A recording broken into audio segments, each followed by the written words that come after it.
Donc, le premier modélisateur qu'on va utiliser, c'est sur le site web de Silca. Celui-là, c'est vraiment le plus simple, le plus accessible. Pourquoi? Parce qu'il y a plusieurs données qui peuvent être complexes à calculer, à comprendre ou quoi que ce soit. Et là, c'est qu'il va avoir, on va vous donner des scénarios pour avoir une estimation de ces données-là. On va voir plus tard, mais on va commencer à le remplir justement pour voir de quoi ça a l'air, cette modélisation mathématique. Donc, on va rentrer justement au fur et à mesure toutes les données qu'on a de besoin. Donc, on va commencer par le poids ici. Ça, c'est quand même assez simple. Idéalement, vous vous pesez, vous, avec votre vélo et tout votre équipement sur une balance, donc tout l'équipement au complet. Disons, on va donner un scénario à 85 kg, disons. Et ensuite, on dit la vitesse qu'on voudrait garder. Donc, disons, on va dire qu'on veut garder un 30 km/h. N'oubliez pas de changer justement de métrique à impérial si vous avez besoin. On va dire un vent de 0, donc pas de vent de face, pas de vent de dos, pas rien finalement. On va dire aussi qu'il va être, on peut mettre le niveau de pente, donc je vais mettre une pente de 0% sur le plat, donc je pourrais mettre une pente montante, une pente descendante. Après ça, c'est là qu'on rentre justement dans ce qui est le fun de celui-là pour donner des approximations. Le coefficient d'aérodynamisme. On va le voir plus tard, comment être capable d'un petit peu plus le calculer, de le voir, de le rentrer de façon individuelle. Donc, on pourrait le rentrer de façon précise ici, mais ici, on va faire justement une estimation. On va dire justement qu'on a une personne qui fait 1,80 m et qui a une position justement avec les mains sur le dessus, sur la section plate du guidon. Et ensuite, un autre facteur, on a la densité de l'air. On pourrait rentrer exactement la densité de l'air, mais aussi on peut juste avoir une approximation si on dit qu'il faisait 20 degrés Celsius et que la pression relative, dans le fond barométrique, était normale. Et ensuite, pourcentage de perte mécanique au niveau des engrenages.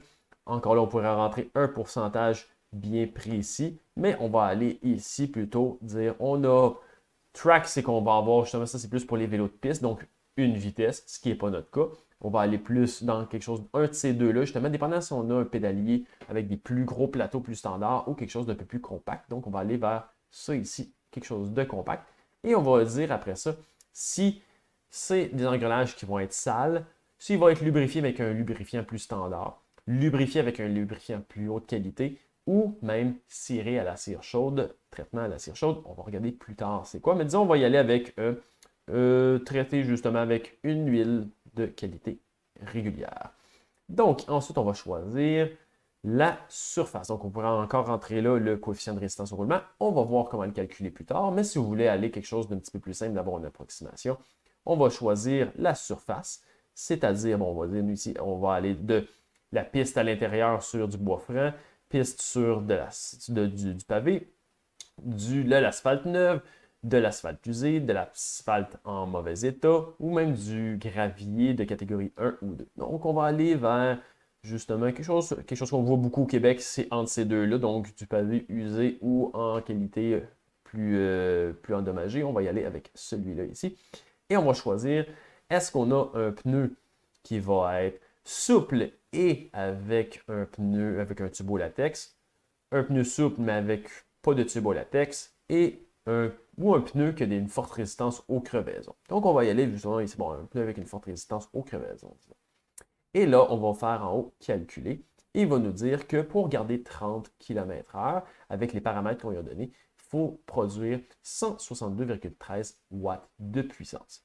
Et c'est là après ça qu'on peut regarder qu'est-ce qui va faire une différence. On peut jouer avec les paramètres, de dire, bon, pour l'instant, si on dit on enlève les mains sur le dessus, et je dis, moi, je m'en vais les mains dans les drops, une position beaucoup plus aérodynamique. Qu'est-ce que ça va faire comme différence? Au lieu de 162, je tombe à 149 watts. Donc, je saute beaucoup au niveau de l'aérodynamisme. Je peux jouer avec d'autres. Bon, au lieu d'être sur une pente de 0%, on va dire on s'en va en grimpe. Donc, les mêmes paramètres, je veux aller à 30 km/h, mais dans une grimpe de 3%, combien il va falloir que je déploie avec tous les mêmes autres facteurs? Et 371,4 watts. Donc, évidemment, on est dans une grimpe, il faut développer plus de puissance.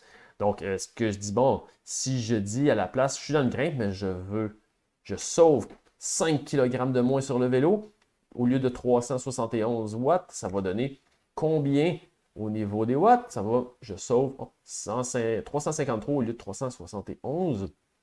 J'ai fait un gain à ce niveau-là. Après ça, il y a plein de choses, justement. Si je passe, on pourrait dire, si je passe, justement, on s'en va, au lieu d'être sur une salle, on s'en va sur la piste, justement, une piste en bois franc. Combien? Ben là, j'étais à 342,73, juste à cause de la surface. Bon, une piste avec une pente de 3%, évidemment, c'est peu applicable. Donc, on va modifier ça ici à 0% et on retombe à 134,18. Donc, plein de paramètres qu'on peut faire varier pour voir, un peu pour comparer qu'est-ce qui va faire une différence à quel endroit, un peu pour modéliser la performance puis les gains possibles en fonction des différents paramètres.